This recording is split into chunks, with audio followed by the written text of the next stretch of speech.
evening. My name is Lamin Njie, and this is The Nation Today. Coming up on the show, the Gambia government is warning traders against price hike in the country. The high cost of living in the country has been a major issue. The government this week issued a statement to warn the business people against price gouging. We also have WHO invite leaders to invest to end TB and save lives. That's also on current affairs segment. There we have Cup of Nations surprise side Gambia snatch 3 points against Chad. We have that today. Tonight my big guest will be Musa Amul Nyasi, the APRC candidate for Phonic Councillor. The National Assembly elections is ringing and ringing quite loud. He's my guest today. Before all of that,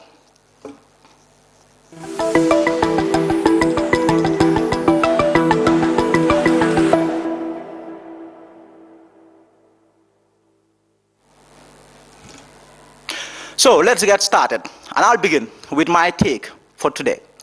These days, the issue of the high cost of living has been on the lips of many Gambians. The cost of living in the Gambia has gone to levels that has never been seen before. The fact that the government this week held a meeting over the issue goes to show that the government appreciates this reality. The government statement issued by spokesperson Ibrahima Sankare, however, came on the back of comments made by Tourism Minister Hamad Ba that the cost of living in the country is becoming unbearable, and then called out the business people for adding insult to injury. Now, rice is the main staple of the Gambia. All of the country's 2 million people eat rice almost on a daily basis. And let's also look at some basic facts about rice in the Gambia. The Africa Development Bank sponsored in 2019 Africa Rice to lead the development of the Continental Investment Plan for Accelerating Rice Self-Sufficiency in Africa, CIPRISA. A study on the Gambia revealed that every Gambian on average consumes 117 kilograms of rice every year. If you look at this, if you multiply that by 1 million people, that's 128,996 tons of rice. And if you multiply that by 2 million people, what you will get is 257,993 tons of rice. But what is damning in the report is that the Gambia produces only 17% of the rice its population consumes annually. This leaves a deficit of over 80%. So this is a huge problem. And then now back to the cost of living in the country. Sankare, that is the government spokesperson, described it as brutal daily price increases and says it's unacceptable. He also said the government has not increased any duty or taxes relating to essential food commodities and expects the retailers to be reasonable in their pricing, and failure to comply may require the government to deploy tools to address the anomaly. Hamad Bah, on the other hand, was warning the business people that they should not push the president to the wall. But what exactly is the Gambia government doing in terms of addressing this issue? Well, last month, President Barrow said the best solution to the high cost of living in the country is for citizens to turn to agriculture. Speaking shortly after arriving back in the country from DR Congo, the president said the government is doing everything possible to see how best his government can partner with people who have the capacity so that they can be importing rice into the country.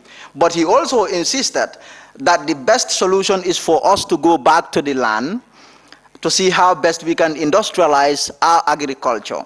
This is actually a great idea, but the government has a huge role to play in this. It's my view that the government should collaborate with and support people who can embark on large-scale agriculture. In the short term, however, the government must be firm to ensure that the business people really play by the rule. And it must also know, that is, the government must also know that a hungry population is a threat to national security. We'll be back. That will be all for my take tonight. We'll be back after this break. Since the COVID-19 entered the Gambia in 2020, a day hardly passes by without citizens complaining about price hikes on basic essential commodities. The Gambia government, through a statement, acknowledged the external circumstances emanating from the COVID-19 pandemic and the current situation in Ukraine as significant economic factors affecting the global supply chain. The government, however, expressed concern over the recent increment of prices in the domestic market, noting that this pattern is disproportionately getting frequent and warns that such brutal daily retail price increases are unacceptable. This behavior is an example of price gouging, which is not in line with the principle of free market economics, it added. The government said consumers should not be taken advantage of in these challenging times, particularly as Ramadan is fast approaching. According to the statement, the government has not increased any duty or taxes relating to these essential commodities and expects the retailers to be reasonable in their pricing, and failure to comply may require government to deploy tools to address this situation. The statement said the government, through GRA, GCCPC, and other state security apparatus, will embark on a strong monitoring of retail prices to ensure that consumers are not exploited. The government is therefore calling on all the retailers of essential commodities to be fair in their pricing, and failure to do so shall result in the prosecution of violators under the Competition Act 2007. The government assured the public of its commitment to ensuring that essential commodities are available and affordable to the population. Maria Madam, reporting for Star TV News. Sorry about that. We inserted the report without reading you the preamble of that report, but we will continue with the show. So we also have on 24th March, the world marks World Tuberculosis Day, and the WHO invites leaders to invest to end TB and save lives. Investing in this disease that has a devastating health, social, and economic impacts on the people can find missing cases, reduce mortality, and improve productivity. $1 well invested in TB prevention and care yields more than $40 in return. Binta Koli reports.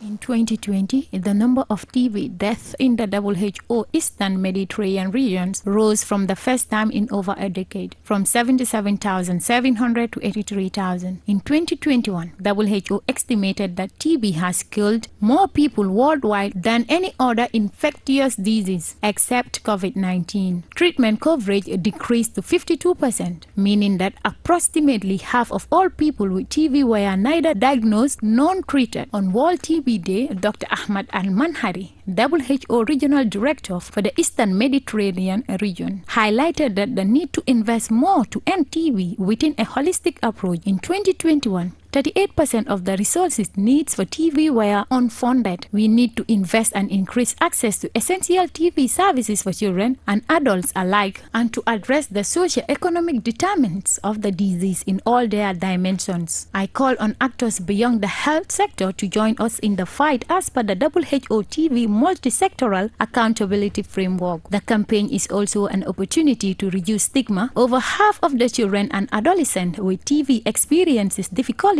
in diagnosis and treatment. The whole of society needs to invest in TB, including schools and universities. New WHO policy guideline on children and adolescent TB issued around World TB Day this year will help member states to make further progress. TB screening and early treatment is also critical in prisons, military facilities, and all workplaces, Dr. Al-Mahri said. To achieve our regional vision of health by all and universal health coverage, we must work together to end TB and save lives, said WHO's regional director. For Star TV News, I am Binta Koli.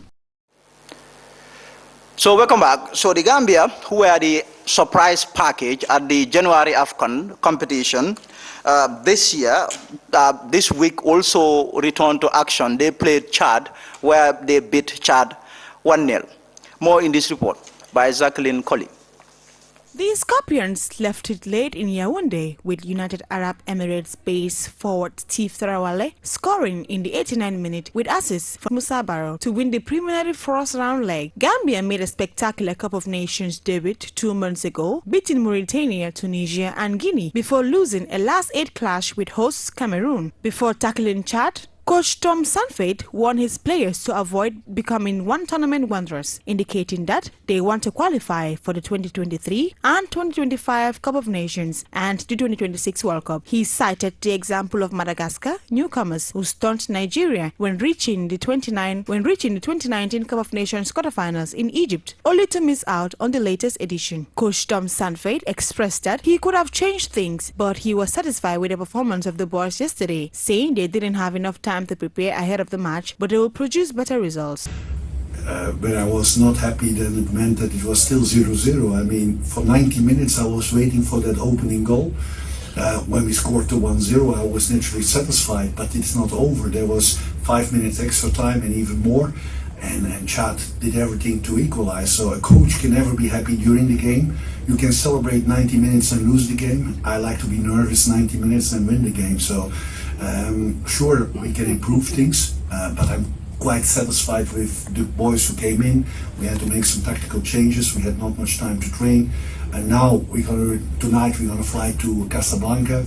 Tomorrow and the day after there's some time to relax, and from Saturday we can start training, and then I have also 3 days time to train the team and to prepare our tactics. So hopefully we can be more ready and more stronger and prepared for the return match. But naturally, during a game, I'm never relaxed. I mean, 1-0, 0-0 doesn't mean anything. That final whistle counts, and then I can relax a little bit. Chad hosted Gambia in the Cameroon capital because the landlocked Central African does not have a stadium that meets international standards. Gambia are also affected by a Confederation of African Football clampdown on venues with substandard pitches, dressing rooms or facilities, and will stage the return match on Tuesday in Morocco. Jacqueline Coley for Star TV News.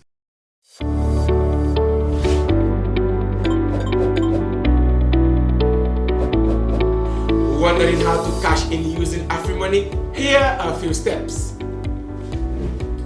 Go to the nearest Afri agent, tell them how much you want to deposit. Give the agent your number and the cash. You will receive an SMS notification from 777 confirming the deposit. To check and confirm your balance, dial *777#. Select option 7, My Account. Select option 1, Check balance. Enter your PIN to receive your balance. With AfriMoney, sa jahle jehna.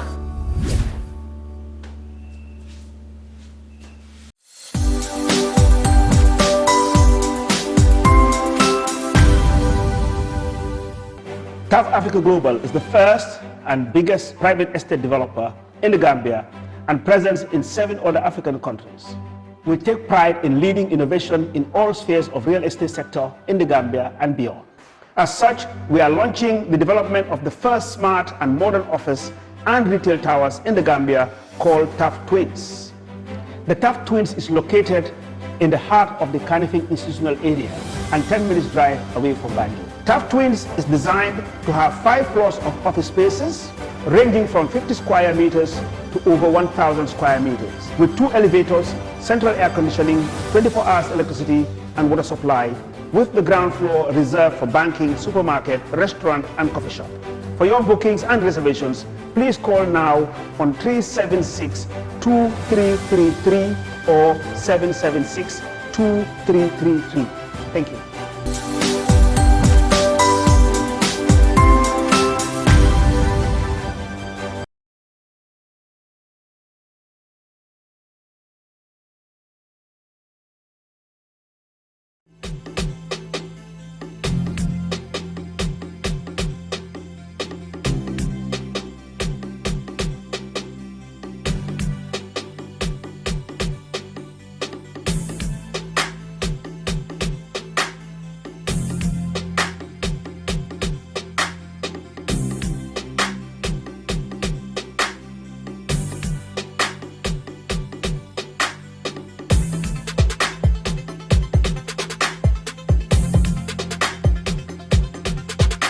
Refiral ma ñaari gaas yi waaw Assalamualaikum. Waalaikumsalam.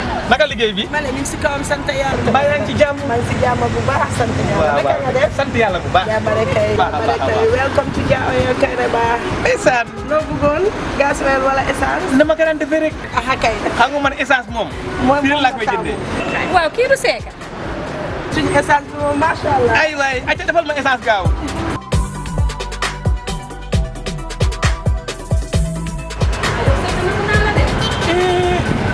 mais Kombe yow yaa nekk nii. maa nekk nii. yow Kombe. yow yaa ngi ci dëkk bi. maa ngi ci fees bi del seeka. ah ndeysaan ndeysaan. bilaay maa la raw. noo def. maa ngi sant. kon yow fii nga ñëw si Jaaoyo. man Seck Ndaanaan. man Paa TikTok. Jaaoyo rek laa jëndee essence xam nga lu tax. seen essence baax na wóor na set na ba pare it baax na ci sama engine bi. yemul ci loolu de. nga ne. baax na it ci sama poos. dañuy jël doomu réew mi ñuy liggéey ci biir essencerie yi. kon man nag fii lay bëgg ñëw ndax man gaz rek laa koy jëndee waaye seen gaz tamit baax na. yomb na ndax fii rek laay jëndee gaz. ah fi nga jëndee gaz. fii rek laay jëndee gaz. ah kon ñoom dañuy jaay gaz. man moo tax Jaaoyo rek laay jëndee. macha allah. njëg bi ne naka la mel. yomba la def nag. jeex na. ba pare seekat li ma dégg ñu ne Jaaoyo ki ko moom Gambian. Jaaoyo dëkk ci réew mi. di liggéey réew mi xale yu jigéen ñëpp jël nañ ñuy liggéey bëccëg. xale yu góor yi. nga ne jël nañ ñuy liggéey guddi. ndekete kat. réew du dox doomi réew bee koo doxal. jeex na. c'est que man daal. maa ngi Jaaoyo. tam yow xoolal uy ma yow dañu gisee waat dégg nga ah. dinañ gisee waat seet. incha allah rabbi. baax na jërëjëf. kontaan naa ci yow de. ma ne maa la gën a kontaan. nii rek la. xam nga lu ma lay xamal. yéen doomu réew mi. téye léegi Jaaoyo bu baax. bu baax ndax nag mu ngi leen di dimbale. ayca. feeñ nga si ñun sax. jërëjëf waay. man li ma gën a neex ci yéen. mooy simaayal gi rek ak jàmm ak salaam bi. gis nga ko fii ne ku fi ñëw am ayca baax na jërëjëf waay. jërëjëf.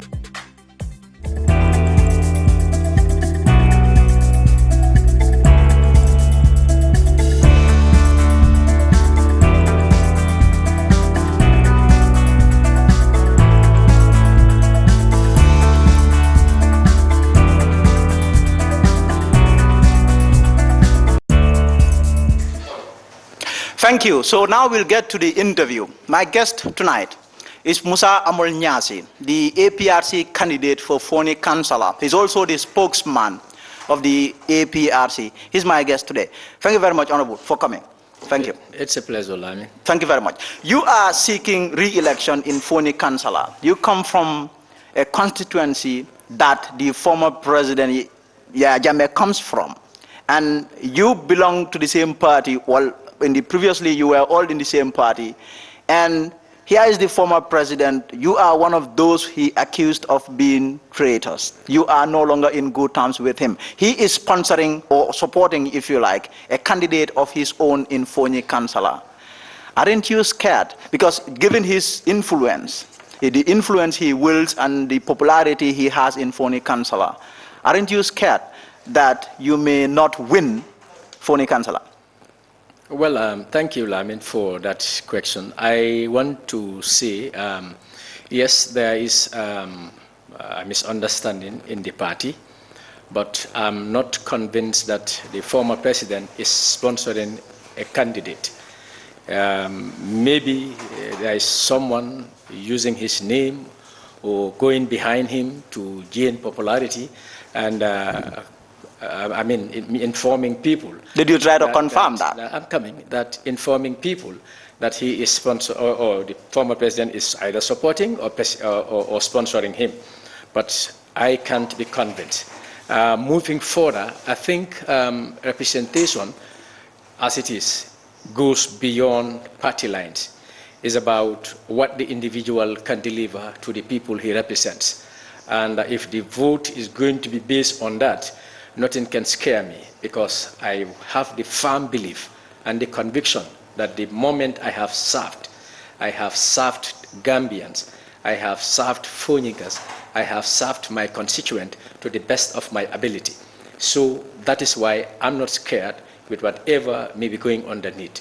If, as I said, the electorates are going to vote based on what the individual is going to deliver, because that is what representation is all about.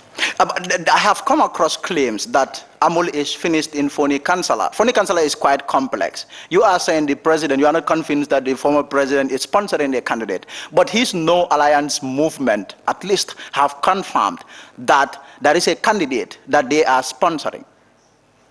Yes, the no to the alliance with, we have to, clarify. No to alliance with Barrow, because if you say no to alliance when they were into alliance with another party, so that would not qualify them to say no alliance movement. So we need to qualify no to the alliance with NPP and the other parties. That one we will agree. Of course, remember this is politics. People will do or say whatever to convince electorates to believe that, they are on the right course. But as I said earlier, it goes beyond party lines. It's about who is competent enough to represent the people of his constituency in the National Assembly. So if voting is going to be done based on that, nothing scares me, nothing will make me panic, but I will have the firm belief that at the end of the day, when the results are announced, I will emerge the winner of the election. So how are you handling this whole dispute, this whole internal wrangling? You have this rival APRC faction who do not recognize your leadership, who say that you sold the soul of the party to President Adama Barrow. And did you, how are you going about handling the whole entire? Did you try to even reach out to the former president as a way of, because he wields significant respect and influence in Foni Councillor. Did you try to reach out to him? You know, no one will question the respect I have for him. No one will question how I stand for him and how I continue to respect and stand for him, despite all what is going on. Because I am convinced that this is somebody who have done all that he can for this nation. And he have done it without any reservation. So being the case, he will forever command, the respect from me. I haven't reached out because we are not in that situation where I can have access to him. He can have. Why not? It's easier for him. That have ever been the trend. Even those days when we were constantly in touch, it have always been coming from his end. The only time I will reach out is when I need to give him feedback on a mission that I was carrying out on his behalf. Other than that, he will request talking to me, and I will avail myself to talk to him. So that has been the trend. And I know he is following the developments that is going on. He has seen what I have been able to do during my tenure. He knows what I am good at and what I am not good at. He fully knows whether I can still be a better representation for the people of Foni Councillor and by extension the Gambia at large. Because National Assembly representation is not only limited to your constituent, but it's about, it goes beyond that. That is why when we are in the chamber, we put aside party tax, we put aside constituency tax. Our focus is on what is of best to the people of the nation, be it Gambians or non-Gambians alike resident in the country. You said you continue to have huge regard and respect for the former president, Yahya Jammeh, yet he branded you a traitor. How do you feel about that? I don't feel offended. I know it has to do with the misinformation and misrepresentation of facts that were given to him.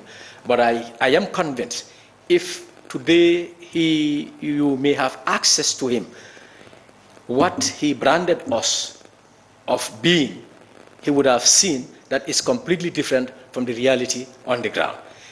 Again, you ask the wrangling that is going on within the constituent. Campaign have started, and I could not be on the campaign my day one, which was on Thursday. I should have started on the 17th. But unfortunately, this inconsistency in we will get to we will go to that. So actually, I was out on Wednesday. I had the opportunity on Wednesday to go to a few communities just to share with them my position as far as bidding for re-election is concerned. So okay, your opponent in Foni Councillor, is campaigning on the premise of bringing former President Jammeh back. He is saying that he is going to sponsor a bill once he takes over. That is something that is going to resonate with the Foni Kansala voters. You know, he said he wants to bring the former president back. That is something that you should be scared of. You know, because you don't have that in your campaign. Agenda. Let me put the record straight. Yes. I want to tell you that had it not been because of the misinformation and misrepresentation of why we were going into the alliance with President Barrow's party, NPP, I can say with confidence, as we speak today, former President Jammeh would have been in the Gambia. What would you have done? No, I'm coming. We are not saying we are going to bring former President Jammeh back to be the president of the country. That will depend on the Gambian citizenry. All right? But ensuring that former President Jammeh comes back in this country as a former president and gets the respect and everything that he deserves was an agenda that was high on the table. And we were going to make it happen, if not because of the manner in which things eventually happen. Did President Adama Barrow agree to that? I'm coming. So, talking about sponsoring a bill, I mean, a bill you can sponsor, you can bring to the National Assembly, but you need the support of the National Assembly members for that bill to pass. What guarantee do you have? Someone who is yet to come to the National Assembly, what guarantee do you have that if you bring a bill, the bill will pass? It will have a smooth passage. What guarantee do you have? But at least this is sweet message. I mean, this is sweet message that can resonate with voters. Voters can say, well, he can, even if the bill should fail, but he would try. He would give it a shot. No, I am telling you what I started doing and what we are doing. At the end of the day, we are going to achieve results that are going to be beneficiary to the former president and the entire APRC party. So, I mean, sweet talk will not make things happen. It's about the diplomacy and the professionalism in the individual in approaching issues. You have to command the respect. You must have to have the language. You are able to talk and convince people. You do advocacy. This is what makes things happen. But yeah, I'm going to sponsor a bill. I mean, sponsor a bill, and what next? He can give it a try. He can give it a try. So let's get this. I am telling you are saying what you said. Let me bring you back to my question. You are saying that the former president, that's Yahya Jammeh, would have been back in the country if he had gone with you people and not the No Alliance movement. What was on the table in terms of what you agreed with the National People's Party, by extension President Adama Barrow? What was it? Was the issue of the former president on the table? Was that something that you agreed on? You know, we have a committee that was mandated with the negotiation during that process before signing the agreement. And then we have bullet points of how the two parties agreed finally before signing the agreement. I'm not here to disclose what is in that agreement. Why not? Why not? Why do you want to keep that so secret? I will have to keep it because that was the agreement between the two parties. But you are a political leader, and political leaders, the issue of transparency is very important. Why don't you want to share that? Why is it so difficult? I'm not a political, honorable. Of course you are a political leader. I'm not the leader of the APRC. And but you are spokesman. I'm the spokesperson. I agree with you 100%. And I was not part of the team that comprises of the mediation committee or the negotiation. I'm not part of that committee. All right? But I can say with confidence that we have reached agreements that are going to be very much beneficiary to the former president and the APRC and the nation at large. So given the behavior of the former president, the way and manner in which he treated you people, with so much contempt, are you still going by your effort to ensuring that he returns? We want the nation to reconcile. We want the people of the Gambia to coexist. We want the people of the Gambia to come together, forge ahead, and see what is best for this country. So in as much as that is our stand, nothing whatsoever will make us fan back, regardless of what has been said. We remain resolute in ensuring that we push the agenda of the former president and Gambians by extension to come together, reconcile, coexist, and then the country moves forward. Now, let's also talk about the problem in Casamance, which had an effect or an impact in Fonyi. Yeah. This started by way of a rebel ambush, Senegalese troops or soldiers killed, and now the Senegalese soldiers are retaliating this large-scale operation in Casamance, and a lot of people have fled from Casamance, and even Gambia, within the Gambia, people were displaced. I mean, you are from that end, Fonyi Kansala. I mean, tell us about this whole entire, how are these people, what is exactly happening to the people of the Gambia who live at that border? As you rightly mentioned, my constituent is the constituency that is mostly affected by this crisis in Casamance between the MFDC separatists and the Senegalese forces. If I should tell you, communities within the border belt have all deserted. They are internally displaced. As we speak, some are even in the Congo here. I tried to reach out to know their situation, how they are living, some of the challenges they are confronted with. Is something I did for 2 days, and I have seen how devastated they are. It really have a negative impact on us. We are trying, from the little we can, to see how we are able to comport them, to share the situation in which they are, because as we speak, I'm still the representative of the people of Kansala. So that's why I'm not waiting for government intervention. I'm not waiting for intervention from any other person. But I'm going all out in my own small measures to see how I reach out to them. So it's challenging, it's difficult, and I think we are working hand in glove to ensure that our people go back to their respective communities, and then life is restored. And this issue of this shelling, the bombardment in Casamance on targeting rebel bases, you have reports that some of these shells fell inside of the Gambia. Was this something that you were able to confirm? Yeah, it's very true. Cells landed in the Gambia, and then our own security men went to the sites where they landed, and they picked them. It's true. It's true. It really happened. Because normally is the case. Okay, so in your view, what exactly do you think the Gambia government should do? This is not our war. This is Senegal's problem. What Gambia and Gambians are affected. What exactly, in your opinion, should the Gambia government do? Yeah, just as I tried to reach out a couple of days to His Excellency the President, through my party leader, Right Honorable Fabakary Tombong, who was with him on tour, I told him of this recent development that is actually disturbing and is traumatizing, the people of Fonyi. And I said to him, it's high time the President, being the Commander-in-Chief, reassure the people of Fonyi of the stance his government is taking in ensuring that they are out to protect their lives and property. Yes, here and there we hear the army talking about what they are doing, and I'm a living witness to what the patrol team is doing. But we expect the executive to also communicate to the people of Fonyi. It's very important. Being the Commander-in-Chief of the Gambia Armed Forces, communicating to the people of Fonyi will actually give them the assurance and guarantee that the executive is actually out to protect lives and properties within the Fonyi region. Is the army doing enough? You talked about the patrol team. Are they doing enough in terms of the problem? Yeah, in terms of how people are feeling right now? No, people are running. They are doing enough. They are doing enough within their limits, to be honest. Because the livestock in some cases is even suffering. Can you imagine? These people will be on patrol.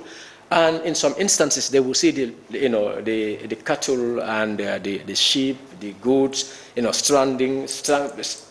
stranded within the wells of those communities. They will just stop, come down to help, just to make sure that they water those vehicles. Those livestock. So they're doing a lot, honestly. If we are to be honest with them, they are doing everything they can within their limits. So how about the Senegalese troops that are based in Fonyi? What is your opinion on that? They are within their camps. Anyone or anybody who wants to tell the truth will tell you, since the aftermath of that incident, they are not seen getting anywhere close to the border. They are just stationed within their camps. This is what they are doing. So in terms of also the, I mean, I know this is a very complex situation. The issue of the rebels, they call themselves freedom fighters. I mean, it's something that is quite complex. You have claims that a lot of them they live in Gambia, they just cross the border, they have families in Foni. Is this true? No, you know, I was having an interaction with one of the soldiers who will actually be on this border patrol. I mean, when they are coming, there is nothing that identifies them as separatists or rebels or whatever they may call them. They don't have that identity with them because they come as ordinary civilians. So it's difficult. It's only the people they interact with who will know their role in this fight. But somebody like me, I wouldn't know because I don't have any interaction with them. I'm not close to them. So I wouldn't know who is a rebel and who is not a rebel. But yes, we have civilians who claim to say they know them, and as you rightly mentioned, that they come in and out of the Gambia. So civilians are saying so, but I wouldn't know who is a rebel because there is nothing, you know, they don't have any identity to show that these are rebels or separatists. How about claims that Salif Sayo fled to Gambia? Well, this is information, that is rumors that is going about, but I haven't established where he is in the Gambia. If it is actually true, I don't have any information to confirm whether Salif Sayo is in the Gambia or not. But the rumor is going on. You know, there's rumor mongering that Salif Sayo is in the Gambia. Whether true or not, as I said earlier on, honestly, I can't attest to that. I know the IEC, the Independent Electoral Commission, is monitoring the situation in your constituency, in Foni. Very well. I mean, in terms of your people, you've been interacting with them, it's campaign period. Yeah. Will they be able to go out and vote, given the precarious situation? Yeah, you know, that's something that we've shared with the IEC. They need to do an assessment of what is actually happening, which I think they did yesterday because there was this information that IEC will be going around to see how things are unfolding within the 3 affected constituents, that is Foni Bintang, Foni Kansala, and Foni Bondali. So I did not have the opportunity to meet with them. But what I'm advocating for is IEC should ensure that these people who are internally displaced, they come up with a solution. If the election is going to go ahead, they must come up with a solution to see how they also have the opportunity to cast their votes. That's very important because it's their constitutional right and we should see them exercise it. And also the problem affected your campaign schedule. I mean, your colleagues started their campaign, you could not start yours. How do you feel about that? Is that something that will... They have that privilege. Will have an issue on. They have the privilege that when things were happening, they were in the country, and with me, it was a different ball game. So that is why when I came, I felt that it's important for me to go and meet these people, see how they are living, the challenges they have, what I can do in my little quota to support them from the situation in which they were. So honestly, my consent will not allow me to go to talk to them, canvass votes, or to talk to them to vote for me. Honestly, I would have been the most, terrible human being on earth one could ever come across, knowing the plight of the cells landing closer to them, the sleepless nights, living without preparation, the manner in which their livestock, their domestic animals, their houses were. So I felt what I could do first is to reach out to them wherever they are, which with the grace of the Almighty Allah, I did to the best of my ability to meet them, interact with them, talk to them, console them, to let them understand that I am going all out to see how they get back to their communities, because that is why they elected me into the position in which I am. Their comfort is my responsibility. Their safety is my responsibility. Their security equally is my responsibility. So this election, your election, the National Assembly election, is coming on the back of the presidential election won by President Adama Barrow comprehensively. But your main rival, the UDP, you backed the president, the APRC backed the president, and the president ended up winning, and UDP is claiming that you stole the election. Did you steal the election? Well, they may have the evidence to show to the general public, but if they allege that the elections were stolen and the evidence is not provided, I mean, that becomes funny, because if you allege or accuse me of doing wrong, you should be in a position to provide the material evidence.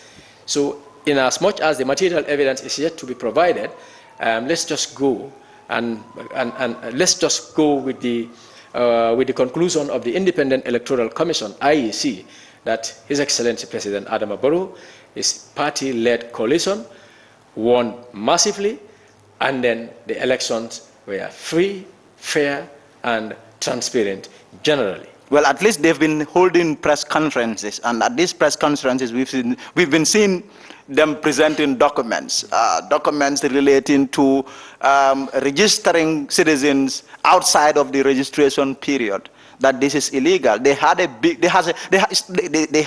issue with the issue of the registration, the way and manner in which people were registered, the issue of foreigners getting registered. You know, Lamin, it becomes interesting. At the end of the registration of voters, the revising courts were waiting for people to go and petition the registration exercise. This never happened. So what's the essence in providing those documents now when you could have done so to ensure that those who were illegally registered would not have the opportunity to cast their votes? But the revising courts, we did not have a single case mentioned in the revising courts the entire length and breadth of the country. So bringing those evidences now, I mean, it looks funny. But again, as I said earlier on, I mean, in fact, moving further, there was a petition. As per the election results, again, were those evidences not provided at the court? Is that the case? If they were not provided, why weren't they provided at the court? When you could have had an opportunity for the elections to be nullified and then Gambians go into elections again. But if all that failed to happen, and now you call press conferences and tender your evidences, would it hold any water? I doubt it very much. Now, here's the thing. Did you hijack this government from UDP? When the country was fighting for this change, you were not part of it. In fact, you were the very people that the whole nation was fighting against, the APRC. And now, all of a sudden, things turn upside down. You have APRC inside, UDP outside. How did you go about hijacking this government from UDP? No. Don't accuse us of hijacking. We did not hijack. What did you do then? What we did is we played our cards very well. Remember, what do you mean by that? Remember, before the elections, the APRC party had a Congress. Yes. And in the Congress delegates tasked the executive. And then there were two options they gave us. Option one is for the APRC party to come up with a flag bearer and contest the elections. Option two, in the event that cannot hold, APRC as a party should make sure that they go into alliance with a party that is capable of winning the elections. So we either form the government or we are part of the party or parties that will form the government. So we made our analysis. We held series of national executive meeting of the APRC, and we realized that that is a no-go area. We had challenges when it comes to coming up with our own flag bearer. It cannot work. So we said, let's go by the second option. And in going by the second option, it was not only the NPP we were engaging. We engaged series of parties. And the final analysis and conclusion of the executive was that the best bet was to go into alliance with the National People's Party. And that is what we did. And we saw the results. So we did not hijack. You did not hijack anything. Fair enough. So the issue of the parliament that you served, the last parliament, well, you people are still in office before the swearing in. In terms of your performance, I mean, opinion is split. You have those who say that you did not do anything. In fact, one of the big talking points has to do with the anti-corruption bill. The other issue had to do with the new constitution. These are all things that your parliament failed to do anything about. What's your opinion on these two important talking points? Yeah, if you follow the developments at the National Assembly, the anti-corruption bill would have just passed because we were just at the final touches for it to be passed at our level. The president assent, then it becomes law. Unfortunately, it coincided with a time when the Attorney General, because remember, this is the bill of the executive. It's not a private member's bill. And the mover, or the person that led the bill was the Minister of Justice. But because at the time when he was scheduled for the bill to be finalized, to get to the final stages, and then everything is finalized, unfortunately, it coincided with his travel. And if he followed the development at the National Assembly, we even raised eyebrows because every member or everybody that had business at the parliament at the time was adequately informed. So that is why he had to appear before us to apologize in person. And that is why the anti-corruption bill could not pass. Talking about the draft constitution, you want us to touch on it, but you are aware that I was out to reject it flatly. Yes, you rejected it. Based on a lot of issues that were embedded in the draft constitution. And prior to the coming of you didn't want it to kill your legacy, your 1997 constitution legacy. Well, that is how you see it. But I said this, yes, and I will still stand by it, yes, as far as the draft constitution is concerned. Yes. I said Gambians said former President Jammeh altered, tampered, a lot of remarks they said on the constitution, 1997 constitution, 50 times. And I said it's now up to Gambians for us to save money, for us to save time, for us to save energy. What do? Let the executive bring an amendment to look at what have been brought into the 1997 constitution that primarily was not there, and Gambians feel they don't like it. And again, look at what was in the 1997 constitution that Gambians feel it's good to be in the constitution. So when it comes, we just make those necessary amendments. And then just within a short period, the 1997 constitution will be the 1997 constitution that Gambians want to see. We would have saved that much money. We would have saved that much time. We would have saved that much energy. But that was not the case. Instead, I mean, a new constitution. And then we realized that the new constitution was a constitution that was not, trying to promote the issue of reconciliation, trying to promote the issue of Gambians living, coexistence, trying to promote what in my consent I would never watch to see happen. Even if I have to stand to be the only person, should I be re-elected, and I see it again in the constitution, anything that contradicts our religion, I will never ever support it. Honorable, I will be kind enough to give you 1 minute for you to talk to the phony councillor voters, to talk to them about why they should vote for you. You can choose any language that you want to talk in. You can choose Jola or Manenka or whatever language. Well, thank you very much. I will try to see how I have all the 3 languages in 1 minute. In just 1 minute.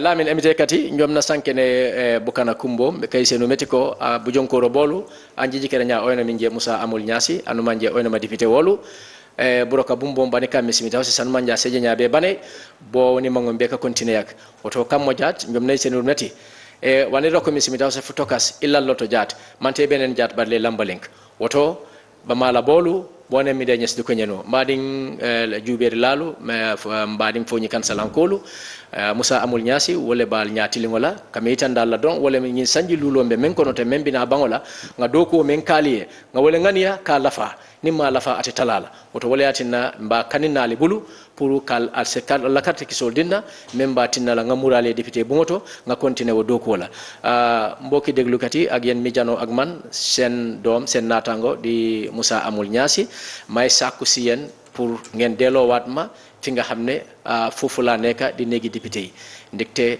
amna yaaka te amna ngom ne lima mun ci suma doole bu néew ak ci suma xam-xam bu néew def naa ko ci réew mi def naa ko fooñi def naa ko kansala fi nga xam ne foofu laa faaxee ko kon maa ngi leen di sàkku seen karta pour ngeen delloo ma fa su ko defee lim ma nekk di def su yokkut du wàññeeku lii laa amoon rek pour ñaax leen asalaamaaleykum wa rahmatullah. Honorable, thank you very much for coming. I appreciate it. Thank you. It's a pleasure, Lamin. I would have loved to be here earlier than this. I know, but traffic. No, not only traffic. But I was you involved are very in a lot busy. of activities. Yeah, I understand. And then I cannot do away with them. I understand. But I apologize to viewers who were expecting me earlier than this. Than that, yeah, I understand. thank you very much. I thank all those who have constructively, contributed to the program. Thank you. I embrace all the comments. Thank you. Because I have the conviction that they are out to help me better do my work. Thank you very much. I embrace all the comments. Thank you. So now, before we take leave of you, we will take a short break and come back because the final part of this show features what the people say.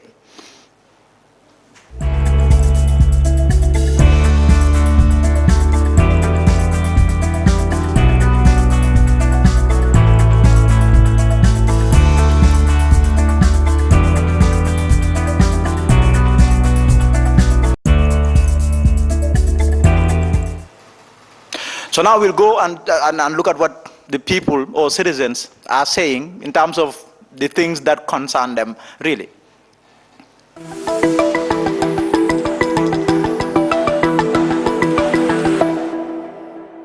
For me, I advise the government to control prices, control the prices as much as they can because the price hike is too much. And also, I expect the government from the traffic police to control the fares as the drivers are deliberately increasing, and there should be a law put forward for any of these violations. We don't expect, if complaints are made, then this thing goes in vain by the traffic police. So we make sure that everyone put hands on desk to make sure these things are controlled. Yeah, hello, I am Adam Makashuba, a concerned Gambian citizen. So my current concern is about the rising price of commodities in the country. We know prices have been skyrocketing for the past months, and then no meaningful solution is being put in place to address the situation. So I would like to talk about this predicament facing the country at the moment. Hello, my name is Pastor Madame. I want to comment on the current food crisis in the world. The current war between Ukraine and Russia has caused an unprecedented rise in food commodities. The next few days, weeks and months is going to be very challenging. And this is the time. Every situation, good or bad, creates an opportunity. This is an opportunity for us to take the right economic policies for our import-export. This is the time for us to think about being 80 to 90% food sufficient. It starts with the basic commodities that we are importing: rice, oil. Let's look at how we can nationalize our rice, oil, the basic commodities that we would need. Okay, assalamu alaikum, Lamin Njie, kontombake. Komi ye kuma kana men fo ntafana na londi ninga membe mbulu nsi men fo je wala mu problème membe kering banko kan dunia kono ni Gambia kono ndeken na miro fe Gambia problème membe je bata membe la Gambia nol fan kan wala mu na doku balayati ni sonta doko la kay inshallah na bata ni. Very well, so that will be all from me tonight. Thank you for being there. I'll be back on Monday. Until then, goodbye.